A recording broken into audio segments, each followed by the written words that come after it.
Hello, I'm Derek Moreno, and this is a special Center Focus report.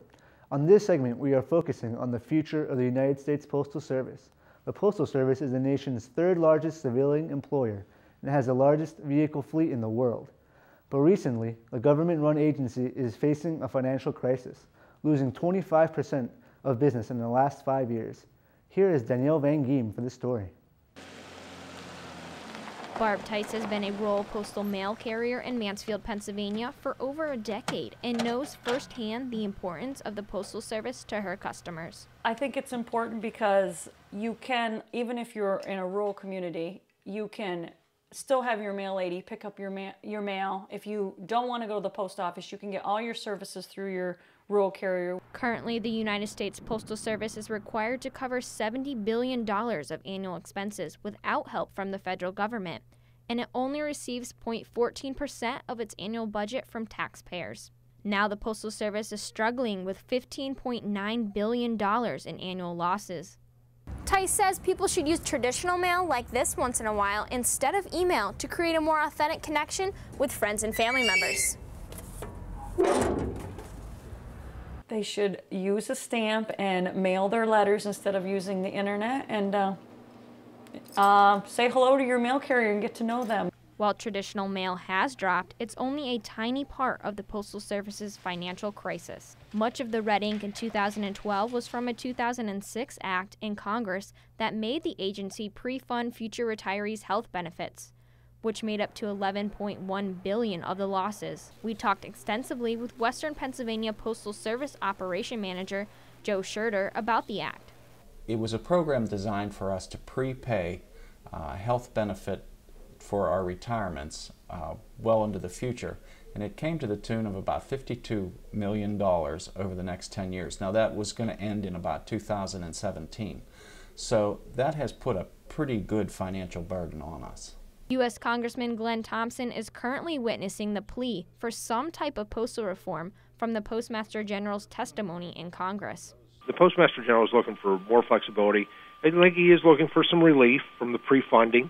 I suspect he's not going to get it totally, at least as I read the high points of both the House subcommittee and the Senate subcommittee. Neither one, I think, are going to totally alleviate that pre-funding requirement. They both have made some reductions.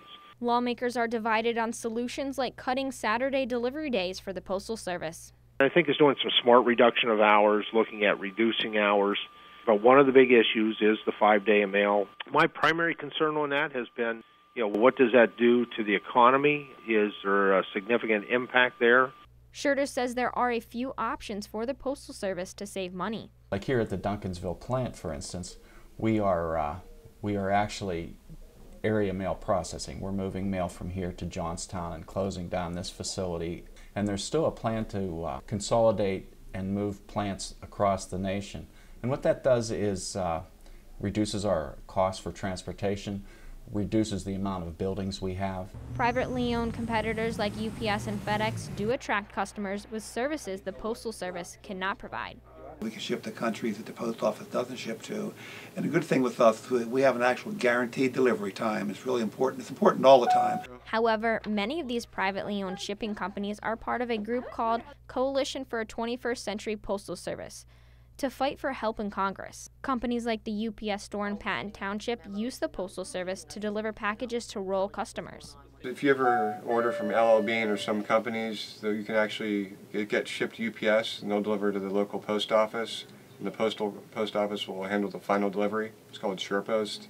So it's kind of like a hybrid service. Those three services, they are competitors, but at the same time, they're collaborators. The Postal Service has been smart about taking advantage of some affordable services that they contract with UPS and FedEx. Penn State Mail Services on campus sees various shipping items through their delivery center. Students will have a variety of things delivered here. You'll see cases of water, but then students will have things like tires delivered for their car. However, both resident hall managers say that there's been an increase in the use of UPS and FedEx packages and a decrease in the use of Postal Service packages because more students are using online shopping. More packages arrive, I think, through the delivery services, or as many. through the other delivery services as through the Postal Service. There are so many more packages than there are mail, and I think that's new, probably because of technology at this point.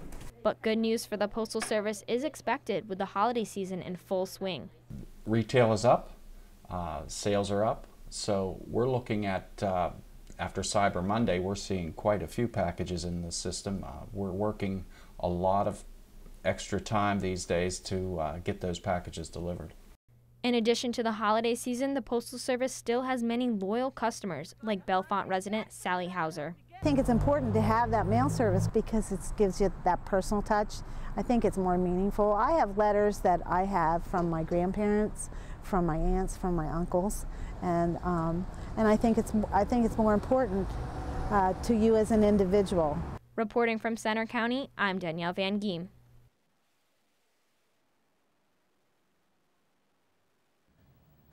The Postal Service is one of the few agencies explicitly authorized by the U.S. Constitution. Currently, lawmakers are still divided on many of the postal reform issues.